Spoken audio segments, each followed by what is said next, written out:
अपने बेटे राम की शादी के लिए रत्ना ने बहुत सारे सपने देखे थे। रत्ना सभी के सामने ये कहा करती थी कि वो अपने बेटे की शादी इतनी धूमधाम से करेगी कि सभी देखते रह जाएंगे, क्योंकि रत्ना का खानदान बहुत अमीर था। लेकिन एक दिन की बात है, रत्ना घर के हॉल में बैठी होती है, तभी डोरबेल बजती है। रत्ना उठकर जाती है और दरवाजा खोलती है और बाहर का नजारा देखकर हैरान हो जाती है। राम बेटा, ये माँ, ये आपकी बहू है पारो, जिससे आज मैंने शादी की है। अरे राम बेटा, तुमने शादी कर ली? अरे बहू को अंदर लेके आओ, बाहर क्यों खड़े हो? लेकिन बेटा। माँ, लेकिन वेकिन कुछ नहीं, आपकी बहू आ गई है ना, गृह प्रवेश करवाओ आप। अपने बेटे के कहने पर रत्ना राम और पारो का स्वागत करती है। पारो भी रत्ना और रामलाल के पैर छूकर आशीर्वाद लेती है। रत्ना के मन में बहुत सारे सवाल होते हैं। तब वो अपने बेटे से पूछती है, राम बेटा, ये क्या तुमने अचानक से शादी कर ली, वो भी मुझे बिना बताए?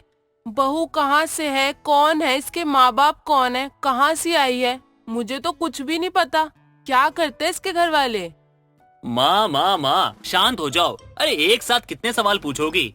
अरे मैं आपको बताने वाला था, लेकिन समय नहीं मिला तो बता नहीं पाया। वो क्या है ना, पारो एक गांव की है और इसके पिता एक गरीब किसान है। और जब मैं किसी काम से गांव गया था तो पारो की सादगी देखकर मुझे पसंद आ गई और मैंने सोच लिया शादी करूंगा तो इसी से करूंगा। और मैंने सोचा इसे लाकर आपसे मिलवाऊंगा, लेकिन इसे गांव में शादी के बिना ले जाना अलाउ नहीं था, तो मैंने शादी कर ली। ये क्या किया तूने बेटा? तुझे सारी दुनिया छोड़ के ये गरीब लड़की पसंद आई? रत्ना, ऐसी बात करने की क्या जरूरत है? हमारे पास किसी चीज की कमी है क्या जो हम अपनी बहू से दहेज ले? अरे हमें अपनी बहू से कुछ भी नहीं चाहिए। हाँ माँ, ऐसी बात क्यों करती हो? ये सब कुछ नहीं होता, पैसा तो आता जाता है। और पारो बहुत अच्छी है माँ, बहुत अच्छी है। ये आपका दिल जीत लेगी, मैं जानता हूँ। ना जाने इस करमजली को कहाँ से उठा के ले आया। अरे किसी को भी मैं अपने घर की बहू बना दूंगी क्या? क्या समझ रखा है मुझे? नहीं बेटा, मैं इसे अपनी बहू नहीं मान सकती। माँ, अब आप चाहे जो कुछ भी करो, बहू तो यही रहेगी आपकी। राम बेटा, तुम बहू को लेकर कमरे में जाओ और आराम करो। राम भी अपना फैसला सुनाकर चला जाता है और अपनी पत्नी को अपने कमरे में ले जाता है। अगले दिन पारो सुबह जल्दी उठकर किचन की तरफ जाती है ताकि वो अपनी पहली रसोई की रस्म को पूरा कर सके। लेकिन जैसे ही वो वहाँ पहुँचती है, रत्ना भी वहाँ पर आ जाती है। तुम मेरी रसोई में क्या कर रही हो? माँ जी, आज मेरी पहली रसोई की रस्म है, तो मैं कुछ मीठा बनाने के लिए आई हूँ ताकि ये रस्म पूरी हो सके। तुम मेरी कोई बहू वहू नहीं हो, निकलो मेरी रसोई से। आई बात समझ? पता नहीं कहाँ कहाँ से आ जाते हैं। तुम जैसे गरीब को तो मैं अपने घर की नौकरानी भी ना बनाऊं, बहू तो दूर की बात है। माँ जी, आप ऐसी बात क्यों कर रही हैं? मैं गरीब हूँ तो क्या हुआ, और आप मुझे एक मौका तो दीजिए, मैं आपका दिल जीत ही लूंगी। बहू सही कह रही है रत्ना, बहू को एक बार मौका तो दो। मैंने कह दिया ना कि मेरी रसोई में तुम पैर नहीं रखोगी, मतलब नहीं रखोगी। जाकर अपने कमरे में आराम करो। तो माँ, क्या चल रहा है? जल्दी से खाना दो ना, लेट हो रहा है, ऑफिस जाना है। बेटा, खाना तो तब बनेगा ना जब तेरी माँ बहू को रसोई में जाने दे। माँ, फिर से आप अपनी बहू के पीछे पड़ गई। अरे उसको बहू मान लो ना, क्या हो जाएगा? मैंने कहा ना, ये गरीब फटीचर मेरे घर की बहू नहीं बन सकती तो नहीं बन सकती। मैंने क्या क्या अरमान सोचे थे कि अपने बेटे की शादी कितने धूमधाम से करूंगी, शहनाइयां बजाऊंगी पूरे गांव में, दावत दूंगी। लेकिन नहीं, ये दो कौड़ी की लड़की ने पता नहीं मेरे बेटे पे क्या जादू कर दिया, मेरे सारे सपनों पे पानी फेर दिया। बेटा तुम जाओ, आज बाहर से खाना खा लेना, ये अब शुरू हो गई है, नहीं मानेगी। राम अपने ऑफिस के लिए निकल जाता है। पारो डर डर कर घर पे काम करती है, क्योंकि रत्ना हर काम में किसी न किसी तरीके से उसको ताना मार ही रही थी। खैर, वक्त ऐसे ही बीतता है, लेकिन आज भी पारो को अपनी सास की खानदानी रसोई में घुसने की आदत नहीं थी। एक दिन की बात है, पड़ोसन रत्ना के घर आती है। रत्ना, ओ रत्ना, कहाँ मर गई? तुझे तो मेरी याद भी नहीं आती। अरे तेरे बेटे ने भागकर शादी क्या की, तूने तो बाहर निकलना ही छोड़ दिया। अरे आओ बहन आओ। अरे बहन, क्या ही बताऊं, अब बस घर से ना निकलने का वक्त ही नहीं मिल पाता। दोनों काफी समय तक एक दूसरे से बात करती रहती हैं। क्या बात है बहन, राम ऐसी क्या हूर की परी लाया है जिसे तूने अभी तक छिपा कर रखा है? अभी तक तेरी बहू के दर्शन नहीं हुए, ना ही बहू ने आकर चाय पानी को पूछा। पहले तो कभी नहीं हुआ ऐसा। नहीं नहीं बहन, ऐसी कोई बात नहीं है। वो तो बातों बातों में मैं भूल ही गई थी। तुम यहीं बैठो, मैं तुम्हारे लिए चाय बना के लाती हूँ। लेकिन तू चाय बनाकर क्यों लाएगी? बहू कहाँ है? वो क्या है ना, बहू की तबीयत कुछ ठीक नहीं है, इसलिए वो अपने कमरे में ना आराम कर रही है। दाल में जरूर कुछ काला है, मैं भी पता करके ही रहूंगी। रत्ना जाकर अपनी पड़ोसन के लिए चाय बनाकर लाती है। मैं सोच ही रही थी कि कल सभी को अपने घर पे दावत पर बुला लूं और सभी को ना मैं अपने खानदानी रसोई में ना अपने हाथों से गर्मा गर्म खाना बना के खिलाऊंगी। क्यों नहीं, वैसे भी तुम जैसे अमीर लोगों के घर की दाल रोटी लोगों के लिए दावत बराबर ही होती है। हम सभी इंतजार करेंगे। चलो अभी मैं चलती हूँ। इतना कहकर पड़ोसन वहाँ से चली जाती है। तभी रत्ना सभी को दावत पर बुलाने के लिए न्योता देती है और दावत की तैयारियों में लग जाती है। माँ जी, आप किस चीजों की तैयारियों में लग रही हैं? क्या मैं आपकी कोई मदद करूं? रहने दो, मुझे तुम्हारे किसी भी चीज की कोई जरूरत नहीं है। और हाँ, किसी भी चीज को ना हाथ मत लगाओ। वैसे भी तुम्हें कल मजबूरी में ना एक दिन के लिए बहू बनाना पड़ेगा, मोहल्ले वालों को दिखाने के लिए। तुम्हारी शादी की दावत जो देनी पड़ रही है, तो तुम कल एक काम करना, एक ही जगह बैठे रहना, ठीक है? और किसी भी चीज को हाथ लगाने की कोई जरूरत नहीं है। पर माँ जी। परवर कुछ नहीं, जो कहा है ना बस उतना मान।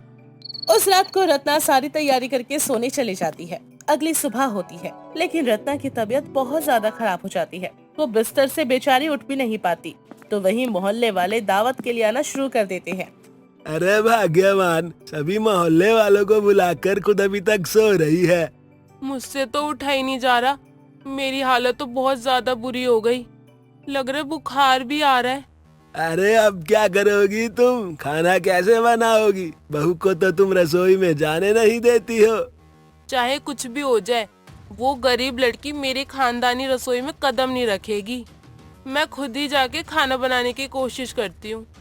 रत्ना उठने की कोशिश करती है, लेकिन उठ नहीं पाती। तब पारो ये सारी बातें चुपचाप सुनती है और चुपचाप से किचन में जाकर खाना बनाने लगती है। यहाँ पारो परेशान तो होती है, लेकिन बेचारी करे भी तो क्या करे। अब तो सभी के सामने उसकी बेइज्जती ही होगी। माँ, दावत में चलिए, सभी लोग आपको बुला रहे हैं। बेटा, मुझे तो बहुत टेंशन हो रही है। खाना अभी तक बना भी नहीं। आज तक जिस परिवार की इज्जत मैंने बना के रखी थी, मुझे लग रहा है कि आज वो इज्जत ना मिट्टी में मिल जाएगी। बेटा, अरे माँ, चिंता क्यों कर रही हो? चलो बस आप। राम अपनी माँ को सहारा देकर बाहर लेकर आता है। रत्ना घबराई होती है, लेकिन बाहर आकर देखती है तो हैरान हो जाती है, क्योंकि सभी लोग खाना खा रहे होते हैं। तभी पड़ोसन आती है। क्या बात है रत्ना, इतना स्वाद खाना तो हमने अभी तक नहीं खाया। क्या खाना? ये खाना? तू सच सच बता, ये खाना तूने बाहर से मंगवाया है ना? क्योंकि इतना ज्यादा बढ़िया खाना तू तो नहीं बना सकती, घर पे भी नहीं बन सकता इतना बढ़िया खाना। लेकिन मैंने तो खाना। अरे आंटी जी, ये मेरी माँ के हाथों का स्वाद नहीं है, उनकी बहू के हाथों का स्वाद है। क्या सच में? भाई रत्ना, वाकई मानना पड़ेगा, तूने तो हीरे जैसी बहू ढूंढ निकाली। हाँ, तेरी पसंद की तो दाद देनी पड़ेगी मुझे तो। आजकल की बहुएं किसी को पानी भी ना पूछे और देखती तक नहीं है एक दूसरे को। और तेरी बहू हम सबको तो दावत दे रही है आज, वो भी इतना बेहतरीन दावत। तेरी बहू तो हीरा है, हीरा। ना सिर्फ शक्ल से बल्कि गुणों से भी। सभी लोगों का उसने इतना बेहतरीन स्वागत किया कि आज तक हमने कहीं ऐसा देखा ही नहीं। धन्यवाद बहन। मैंने पारो को कितना बुरा भला कहा, लेकिन उसके बावजूद भी उसने बहू का फर्ज निभाया और आज उसने हमारी खानदान की इज्जत बनाई रखी। दावत खत्म होती है और सभी लोग अपने घर चले जाते हैं। तब रत्ना अपनी बहू पारो के पास आती है और उससे कहती है, पारो बहू, मुझे माफ कर देना। मैंने तुझे कितना बुरा भला सुनाया, उसके बावजूद तूने हमारी परिवार की इज्जत बचा ली।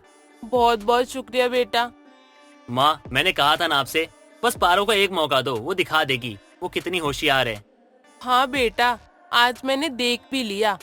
आज से मेरी इस खानदानी रसोई की मालकिन ना पारो है। आज से इसका इस रसोई पर और मुझ पर पूरा हक है। मैं दिल से आज इसको अपनी बहू मानती हूँ। माँ जी, आज जब आपने मुझे अपनी बहू मान ही लिया है तो क्या मैं अपने मन की बात कह सकती हूँ आपसे? कहो बहू, जो भी कहना खुल के कहो। कुछ मांगना है तो बताओ, तुम्हें सब मिलेगा।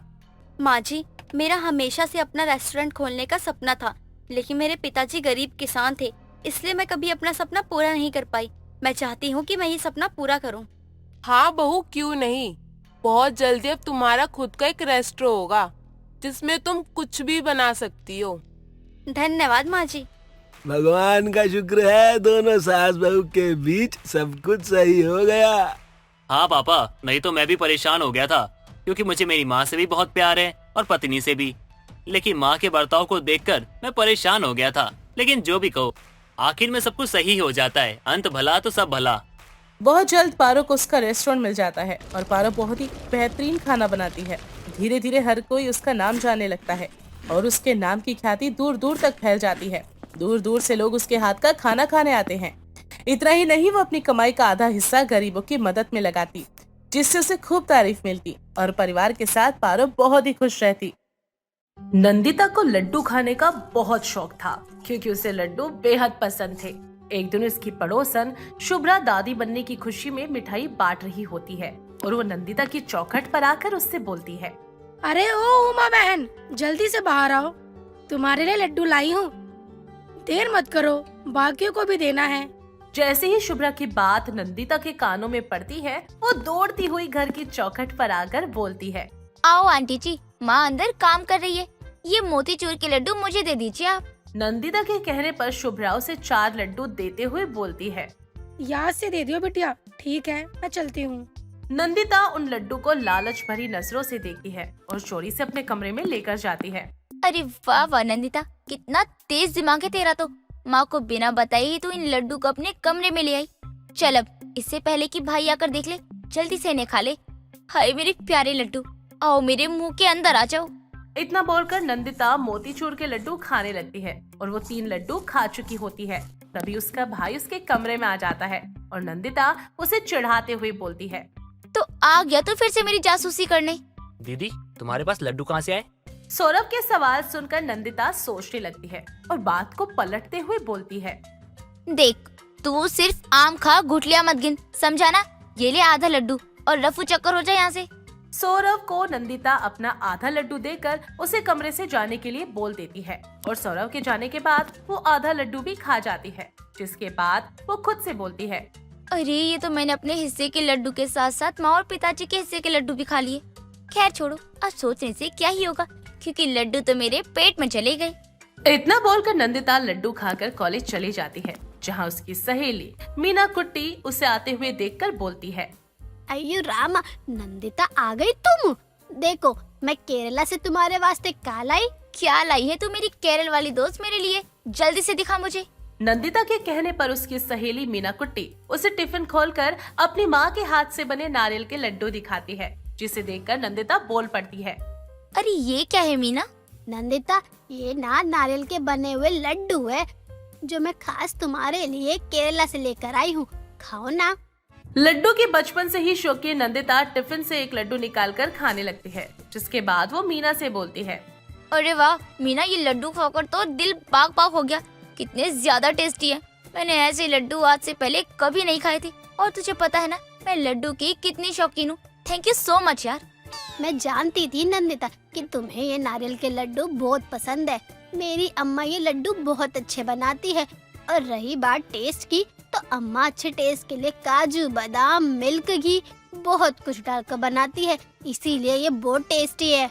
हाँ यार, अच्छा सुनना, मुझे एक और देते इसमें से।